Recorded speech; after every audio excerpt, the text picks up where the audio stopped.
Hey everyone, welcome back to my class. आज हम एक अपना नया टॉपिक स्टार्ट करेंगे। ये न्यू तो है ही लेकिन बहुत ज़्यादा इम्पोर्टेंट भी है। इसमें जितने भी टीचिंग एग्जाम्स हैं उसमें से 1 या 2 क्वेश्चन जरूर आते हैं। और ये ट्वेल्थ का सिलेबस होता है उसमें भी लैक ऑपरेंड से एक क्वेश्चन जरूर आता है। तो आज पढ़ेंगे हम concept of the lack operand. होता क्या है लैक ऑपरेंड, ठीक है। अगर इस लैक ऑपरेंड से पहले हमें थोड़ा सा जेनेटिक्स में जाना पड़ेगा, ठीक है। तो थोड़ा सा एक बेसिक आइडिया ले लेते हैं। सबसे पहले जो डीएनए होता है, डीएनए से क्या बनता है, आरएनए, और आरएनए से क्या बनते हैं, प्रोटीन्स बनते हैं। तो जो डीएनए होता है, डीएनए से आरएनए बनने की प्रोसेस क्या कहलाती है, ट्रांसक्रिप्शन। और आरएनए से जो प्रोटीन्स बनते हैं उसकी प्रोसेस क्या कहलाती है, ट्रांसलेशन। ट्रांसक्रिप्शन और ट्रांसलेशन ये भी टॉपिक्स मैं नेक्स्ट क्लास में कवर करवाऊंगी, लेकिन आप अभी इतना समझ लीजिए कि डीएनए से आरएनए कौन सी प्रोसेस से बनता है, ट्रांसक्रिप्शन। ये भी कभी कभी आ जाता है कि डीएनए से आरएनए की प्रोसेस क्या कहलाती है और आरएनए से प्रोटीन्स कैसे बनते हैं, कौन सी प्रोसेस से बनते हैं, ट्रांसलेशन।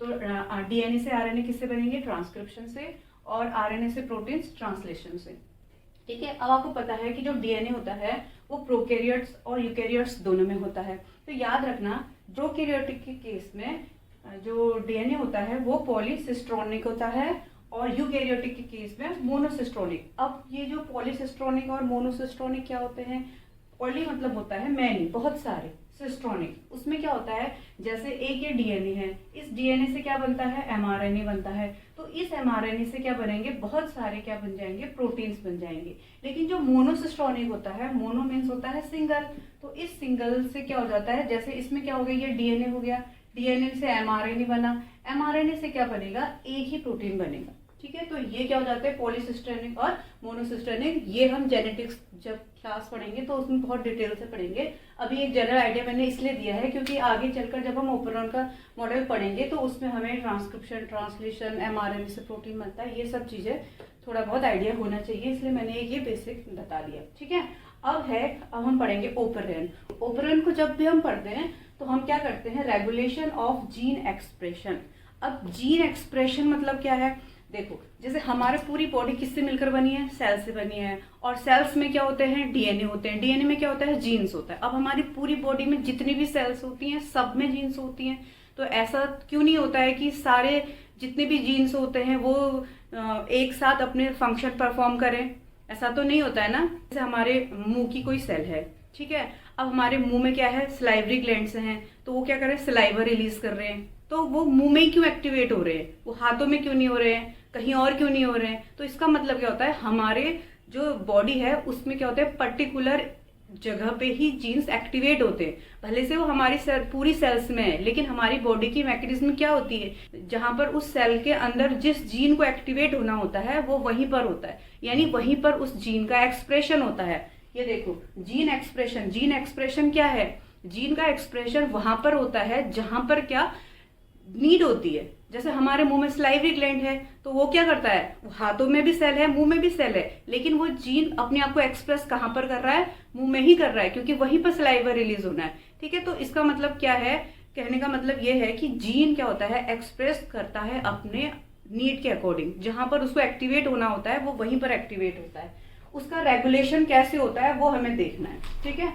तो ये जो ओपरेन होता है, जैसे अब जीन एक्सप्रेशन प्रोकैरियोट में भी होगा, यूकैरियोट में होगा, तो जो ओपरेन होता है वो किस में होता है, प्रोकैरियोटिक में होता है। तो हम पढ़ेंगे, प्रोकैरियोटिक की बात हो रही है, ध्यान देना। अब ओपरेन कह रहे हैं हम, लेकिन ये है क्या, तो ओपरेन है क्या, देखो, prokaryotic arrangement of multiple genes with common factor under the control of single promoter. इसका मतलब क्या होता है, ये किस में होता है, प्रोकैरियोटिक में होता है, और इसमें कितने जीन्स हैं, मल्टीपल जीन्स हैं, लेकिन जो एक प्रमोटर क्या है वो सिंगल है। मतलब ओपरेन है एक जीन का क्लस्टर है एक, ठीक है, जिसमें क्या है, एक सिंगल प्रमोटर है, ठीक है। ये इसकी डेफिनेशन है। और अगर ये डेफिनेशन समझ नहीं आ रही है तो genetic regulatory system in prokaryotes consisting of multiple genes with a promoter and operator. बहुत सारे, जैसे ये कोई डीएनए है, इसमें बहुत सारे मल्टीपल जीन्स हैं और उनका एक पर्टिकुलर ऑपरेटर भी होगा, एक प्रमोटर भी होगा।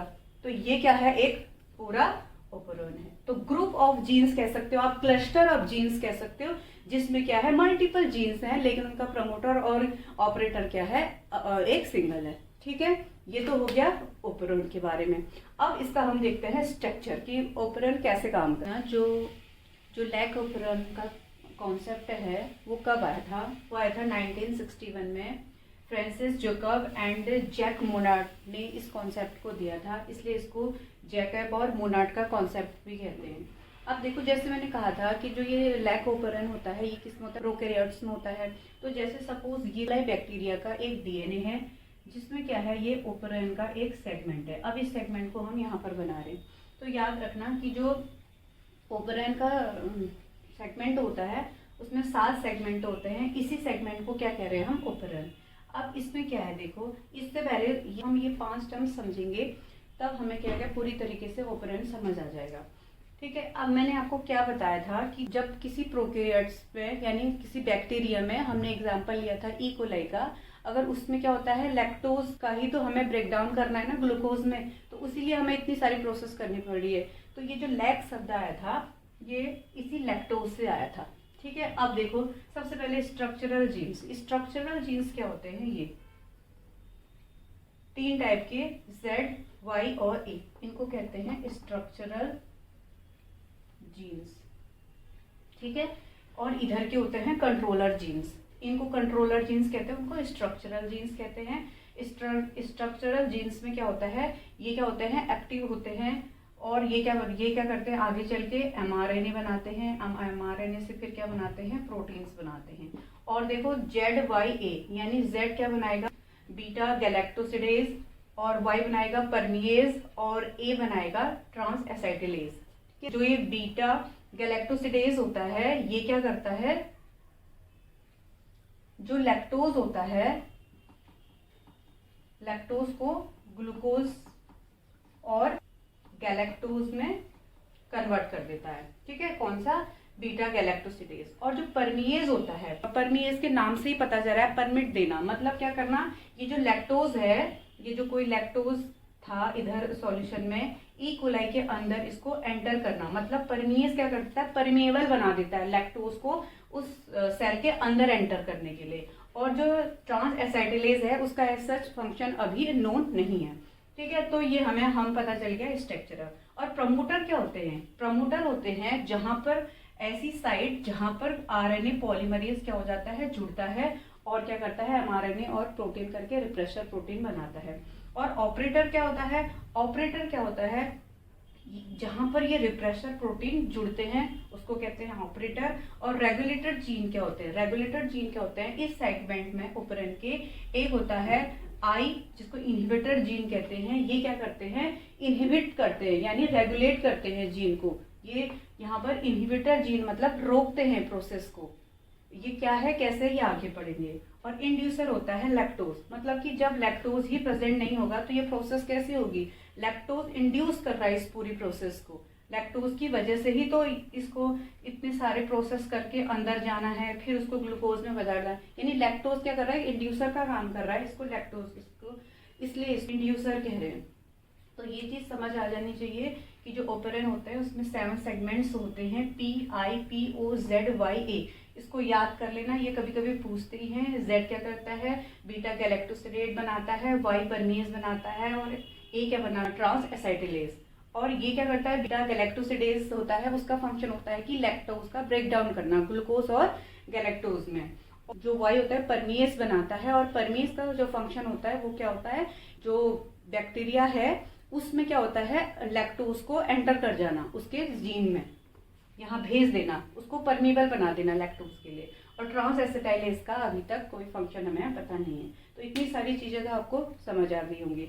अब हम देखते हैं नेक्स्ट। अब हम ओपेरॉन के फंक्शंस देख लेते हैं कि कैसे काम करता है ओपेरॉन।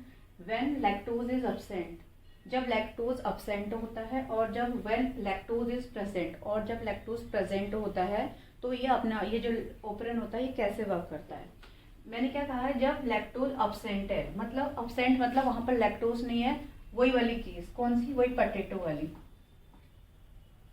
इस पोटैटो में कोई ई कोलाई बैक्टीरिया है। इस ई कोलाई बैक्टीरिया में यहाँ पर ऑलरेडी ग्लूकोज है, तो इसको क्या करना पड़ेगा, कोई काम नहीं करना पड़ेगा, ग्लूकोज आएगा और वो सीधे से उसको ले लेगा। अब कैसे, देखो इस केस में कैसे ये जो स्ट्रक्चरल जो जीन्स होते हैं ये अपने को एक्सप्रेस नहीं करते हैं। ये कैसे नहीं करते हैं, देखो यहाँ पर क्या होता है, मैंने बताया था कि ओपेरॉन के जो सेगमेंट्स होते हैं उस तरीके से अरेंज रहते हैं। और क्या होता है, ये प्रमोटर होता है, इनहिबिटर होता है। अब प्रमोटर से हमेशा क्या होता है, जो आरएनए पॉलीमरेज है, आरएनए पॉलीमरेज क्या होता है, प्रमोटर से जुड़ के क्या करता है, जो इनहिबिटर होता है वो क्या करता है, एमआरएनए बनाता है। एमआरएनए भी कौन सा, रिप्रेशर एमआरएनए। और जो ये रिप्रेशर एमआरएनए है ये क्या करेगा, ट्रांसलेशन से रिप्रेशर प्रोटीन बनाएंगे। क्यों, मैंने क्या कहा था, एमआरएनए बनता है ट्रांसक्रिप्शन से ट्रांसलेशन की प्रोसेस से क्या बन जाते हैं, प्रोटीन्स बन जाते हैं। अब ये रिप्रेशर आरएनए बना रहा है तो इसीलिए क्या बनेंगे, रिप्रेशर प्रोटीन, क्योंकि ये क्या है, इनहिबिटर जीन है, इसलिए ये रिप्रेशर प्रोटीन बना रहे हैं। ठीक है, अब ये रिप्रेशर प्रोटीन क्या करेगा, इस ऑपरेटर से आके जुड़ जाएगा इधर पे, ये जो प्रोटीन्स हैं, और फिर क्या करेगा, जो आरएनए पॉलीमरेज है इसमें फिर इससे जुड़कर इधर जाना जाएगा, क्योंकि इसका काम ही क्या है, ट्रांसक्रिप्शन और ट्रांसलेशन करवाना ही तो होता है ना आरएनए पॉलीमरेज का काम। तो आरएनए पॉलीमरेज चाहेगा कि मैं इससे जुड़ के एमआरएनए बनाऊं, प्रोटीन्स बनाऊं, लेकिन क्या होगा, यहाँ पर जो ऑपरेटर है ऑलरेडी ये किसी से जुड़ चुका है। तो इसका मतलब क्या होगा, अब ये यहाँ पर ट्रांसक्रिप्शन की जो प्रोसेस है वो नहीं हो पाएगी। क्यों, क्योंकि ये जो प्रोमोटर है इसका जो आरएनए पॉलीमरेज से ये जुड़ चुका है, लेकिन ऑपरेटर ने क्या कर दिया है, उसको रोक दिया है। ऑपरेटर से ये कौन बाइंड हो गया, रिप्रेसर प्रोटीन। रिप्रेसर प्रोटीन यहाँ पर बाइंड हो गया है, तो अब ये जो प्रमोटर है वो इससे बाइंड नहीं हो पाएगा। इसका मतलब अगर ये इससे बाइंड नहीं होगा तो ये वाली प्रोसेस नहीं होगी, ट्रांसक्रिप्शन नहीं होगा, तो जितने भी प्रोटीन्स बनने थे वो क्या करेंगे, नहीं बनेंगे। जो बन रहे थे ना, बीटा गैलेक्टोसिडेज और परमीवेज, ट्रांस एसाइटिलेज, वो सब प्रोटीन यहाँ पर नहीं बनेंगे। तो इस प्रोसेस को क्या कहते हैं, ओपेरॉन इज स्विच्ड ऑफ। यहाँ पर ओपेरॉन क्या हो गया है, स्विच्ड ऑफ हो गया है। अब वैसे ही क्या करें हम, जब लैक्टोज प्रेजेंट है, अब सपोज क्या है, ये मैंने बताया था मिल्क ले लेंगे हम, मिल्क में क्या होता है, पूरा लैक्टोज होता है। अब इसमें क्या होगा, अगर ई कोलाई का बैक्टीरिया आ रहा है तो उसको किसकी जरूरत होगी, ग्लूकोज की जरूरत होगी। तो क्या करते हैं, ये जो लैक्टोज होता है ये क्या हो जाता है, इसके अंदर चले जाता है ई कोलाई के, और यहाँ पर ये सारी प्रोसेस होती है। अब क्या होता है, जैसे ही लैक्टोज, ये जो लैक्टोज है ई कोलाई में एंटर करता है, उसकी सेल में एंटर करता है, तो जो लैक्टोज होता है वो किस में कन्वर्ट हो जाता है, एलोलैक्टोज में।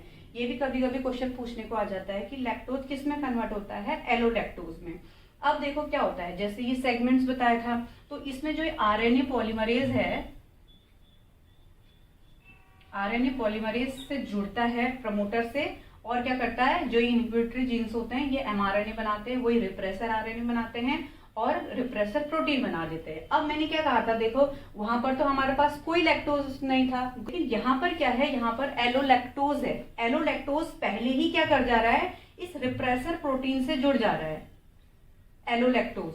अब ये रिप्रेसर प्रोटीन से जुड़ेगा, क्योंकि रिप्रेसर जो प्रोटीन होती है उसकी अपनी कुछ साइट्स होती हैं, बाइंडिंग साइट्स होती हैं। उस बाइंडिंग साइट्स में ये जो एलोलैक्टोज होता है वो आके जुड़ जाता है। अब ये बन गया, तो अब इसके पास कोई जो बाइंडिंग साइट्स वो बचती नहीं है। अब ये यहाँ पर से इस ऑपरेटर से जुड़ना भी चाहता है तो क्या होता है, जुड़ नहीं पाता, क्योंकि ऑलरेडी ये जो इसकी बाइंडिंग साइट है इससे बाइंड हो गई है। अब ये जो आरएनए पॉलीमरेज है ये क्या करेगा, ट्रांसक्रिप्शन की प्रोसेस को स्टार्ट कर देगा। अब ये ऑपरेटर से जुड़ ही नहीं पा रहा है, तो इसका मतलब इसका ये रास्ता है वो खुला है, तो ये क्या करेगा, यहाँ से ट्रांसक्रिप्शन शुरू कर देगा। ट्रांसक्रिप्शन से क्या बन जाएगा, एमआरएनए बन जाएगा। एमआरएनए से क्या बन जाएंगे, प्रोटीन बन जाएंगे, वही वाले कौन से, जेड से बीटा गैलेक्टोसिडेज, वाई से क्या बनेगा, परमीएज, और ए से ट्रांस एसाइटिलेज। तो ये सारे प्रोटीन्स क्या हो जाएंगे, बनने शुरू हो जाएंगे जब लैक्टोज प्रेजेंट होगा। तो इसका मतलब क्या होगा, यहाँ पर आप वाली कंडीशन में ओपेरॉन इज स्विच्ड ऑन। ऊपर वाली में क्या हो रहा था, स्विच्ड ऑफ हो जा रहे थे, और यहाँ पर क्या हो जा रहा है, स्विच्ड ऑन। यानी प्रोसेस समझ आई, एक बार दोबारा से देख लो। जब क्या होता है, आरएनए पॉलीमरेज इस प्रमोटर से जुड़ता है, तो जो इनहिबिटर होता है वो क्या कर लेता है, अपना एमआरएनए बनाता है, रिप्रेसर mRNA कहते हैं जिसे, वही रिप्रेसर mRNA रिप्रेसर प्रोटीन बना देते हैं। और जो ये प्रोटीन होते हैं वो ऑपरेटर से बाइंड हो जाते हैं, और जैसे ही ऑपरेटर से बाइंड हो जाते हैं ये क्या करते हैं, एज अ बैरियर का काम करते हैं, क्योंकि जब इस प्रोमोटर से mRNA पॉलीमरेज जुड़ेगा तो ये क्या करेगा, ये स्ट्रक्चरल साइड पे नहीं जा पाएगा और ये प्रोसेस यहीं पर स्विच ऑफ हो जाती है, कोई भी प्रोटीन नहीं बनेंगे। लेकिन जब लैक्टोज प्रेजेंट होगा तो लैक्टोज किस में बदल जाता है, जैसे लैक्टोज, और ये लैक्टोज मैंने अभी पहले बताया था कि जो लैक्टोज होता है वो परमीज की हेल्प से उसकी बॉडी में एंटर करता है, और लैक्टोज अंदर जाके जो ग्लूकोज और गैलेक्टोज में चेंज होता है वो बीटा गैलेक्टोसिडेज की हेल्प से करता है। तो अब जब लैक्टोज अंदर चले जा रहा है किसकी हेल्प से, परमीज की हेल्प से, अंदर जाके वो एलोलैक्टोज में बदल जाता है, और लैक्टोज को एलोलैक्टोज भी बीटा गैलेक्टोसिडेज ही बदलता है। ठीक है, मतलब कि जो लैक्टोज को एलोलैक्टोज में कन्वर्ट कौन करता है, अगर क्वेश्चन आ गया तो उसका काम भी होता है बीटा गैलेक्टोसिडेज का। ठीक है, ये अंदर जैसे ही एलोलैक्टोज आ जाएगा तो ये सीधे जो रिप्रेसर प्रोटीन बना था ये क्या हो जाता है, इससे जुड़ जाता है एलोलैक्टोज से। अब ये इसकी इनएक्टिव फॉर्म हो जाती है, यहाँ पर तो ये एक्टिव था तभी तो ऊपर जाके उससे बाइंड हो गया, लेकिन यहाँ पर जैसे ही इससे जुड़ेगा अब ये इनएक्टिव हो जाएगा। क्यों, क्योंकि जो ये रिप्रेसर प्रोटीन था उसकी अपनी कोई बाइंडिंग साइट होगी, अब इसमें कोई दूसरा आके बाइंड हो गया तो ये ऑपरेटर से आगे नहीं जुड़ पाएगा। इसका मतलब अब ये पूरा रास्ता इसके लिए खुल गया है।